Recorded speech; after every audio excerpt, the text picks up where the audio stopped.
स्वागत है हॉरर की दुनिया में। फॉलो खूनी मंडे और एंजॉय करो दिल दहला देने वाली हॉरर स्टोरीज।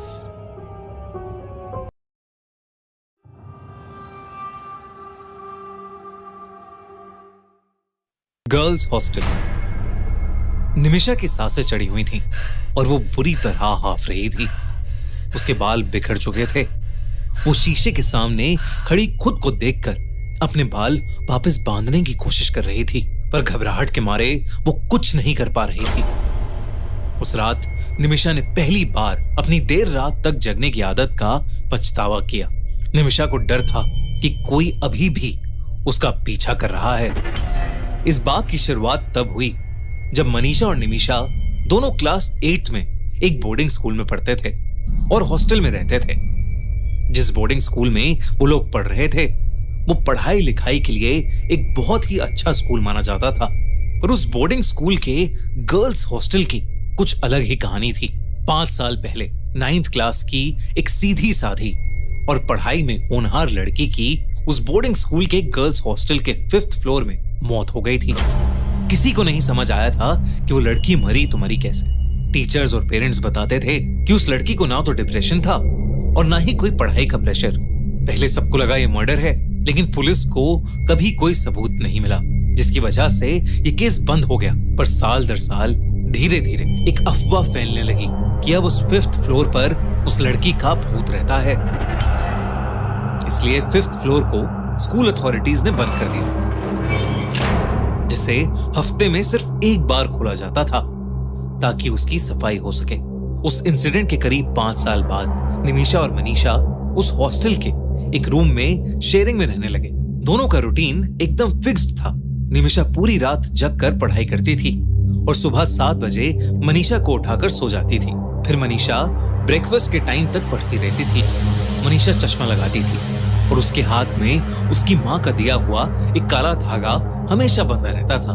5th फ्लोर की कहानियों को बाकी स्टूडेंट्स की तरह वो लोग भी ज्यादा नहीं मानते थे, पर फिर भी वहां कोई नहीं जाता था।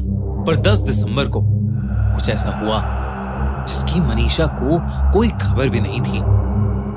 निमिषा रोज की तरह रात के 12:30 बजे रूम में बैठकर पढ़ाई कर रही थी और मनीषा दूसरी तरफ करवट लिए सो रही थी। निमिषा का गला अचानक से सूखने लगा। वो उठकर हॉल में कॉफी बनाने चली गई। पूरे हॉल में एकदम शांति थी। सब लोग या तो अपने कमरे में थे या सो चुके थे। उस हॉल में कोई नहीं था, बस कॉफी मशीन के गड़गड़ाने की आवाज आ रही थी। पर मशीन को स्विच ऑफ करने के बाद फिर से सन्नाटा छा गया। निमिषा कॉफी का मग लेकर पीछे मुड़ी और उसको अचानक झटका लगा, जिससे उसकी कॉफी छलक गई। उसने देखा कि मनीषा उसके पीछे ही खड़ी है। अंधेरा ज्यादा होने की वजह से उसकी आधी ही शक्ल निमिषा को दिख पा रही थी। उस रात मनीषा कुछ अलग सी दिख रही थी। उसने ना तो अपना चश्मा पहना था और ना ही उसके हाथ में वो काला धागा था। निमिषा ने मनीषा से पूछा कि वो इतनी जल्दी क्यों जाग गई, जिसके जवाब में मनीषा ने बोला, क्यों ना हम दोनों 5th फ्लोर की बालकनी पर चलें। ये सुनकर निमिषा की आंखें चौड़ी हो गई और मुंह पर हल्की सी शरारत भरी मुस्कुराहट आ गई। इससे पहले कि वो कुछ बोलती, मनीषा उसका हाथ पकड़कर उसे अपने साथ ऊपर सीढ़ियों पर ले जाने लगी। जब दोनों सीढ़ियां चढ़ रही थीं, तो बस निमिषा की ही चप्पल की आवाज आ रही थी। उसने नोटिस किया कि मनीषा ने चप्पल भी नहीं पहनी थी। कुछ तो बहुत अजीब था। उस रात उस हॉस्टल के 5th फ्लोर का दरवाजा खुला हुआ था और वो दोनों 5th फ्लोर पर चले गए। वो पहले इधर उधर देखने लगे। फिर कुछ मिनट बाद दोनों ने खुद को एक रूम में पाया। ये उसी लड़की का रूम था जो 5 साल पहले मर चुकी थी और जिसके बारे में लोग कहते थे कि उसकी आत्मा 5th फ्लोर पर भटकती है। लेकिन उस रूम के बारे में निमिषा या मनीषा दोनों ही नहीं जानते थे। उस रात मौसम बहुत ठंडा था। 5th फ्लोर के हॉलवे पर बनी खिड़कियों से ठंडी हवाएं आ रही थीं और रात के अंधेरे में कोहरा जम रहा था। उसी बीच निमिषा की नजरें दीवार पर पड़ी, जिस पर किसी ने अपने नाखून से बड़ा बड़ा 10th दिसंबर लिखा हुआ था। दोनों बालकनी पर खड़े होकर नीचे देखने लगे। मनीषा बहुत देर से चुपचाप घूम रही थी। निमिषा को अब बहुत जोरों से ठंड लग रही थी, तो उसने मनीषा को नीचे चलने को कहा, लेकिन मनीषा ने निमिषा की बात पर कोई ध्यान ही नहीं दिया। उसने फिर से मनीषा को पुकारने की कोशिश की और तब पहली बार मनीषा ने उसकी आंखों में आंखें डालकर देखा।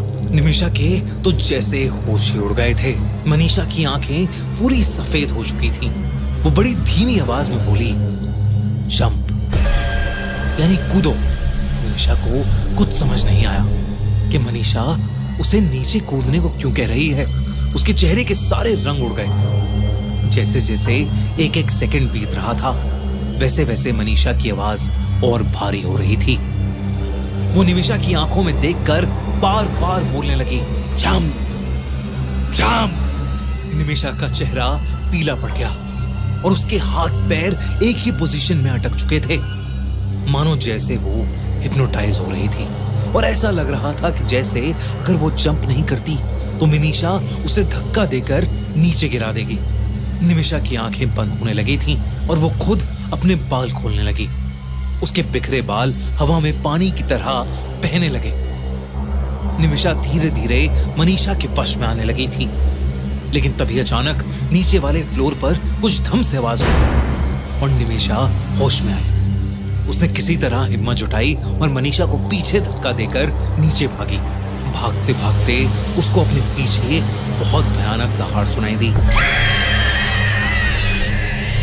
पर उसने पीछे भूल कर भी मुड़कर नहीं देखा। वो जल्दी से अपने रूम के अंदर घुसी और दरवाजा कसके से बंद कर लिया। उसने तब जो देखा वो देखकर वो और चौंक उठी।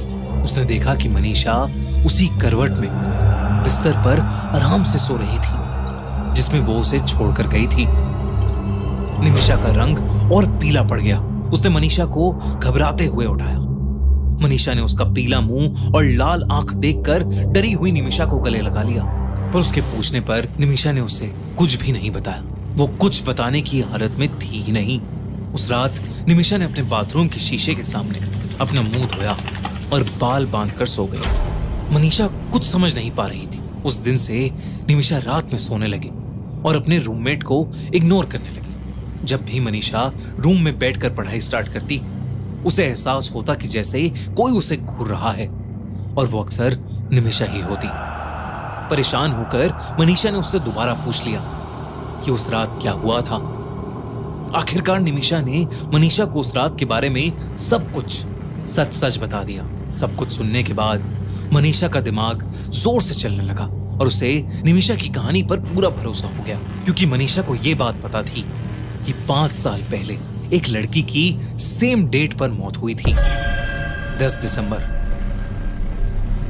मतलब जो भी किस्से, कहानी और अफवाह मनीषा और निमिषा सुनते आ रहे थे वो सब सच थी। वाकई में 5th फ्लोर पर उस लड़की का भूत था। उन दोनों ने उस दिन के बाद से 5th फ्लोर के बारे में बात करना ही छोड़ दिया, लेकिन वो आज तक उस दिल दहला देने वाले किस्से को नहीं भूल पाए हैं। अगर आपको एक कहानी अच्छी लगी तो हमारा चैनल खूनी मंडे सब्सक्राइब करना बिल्कुल मत भूलिएगा।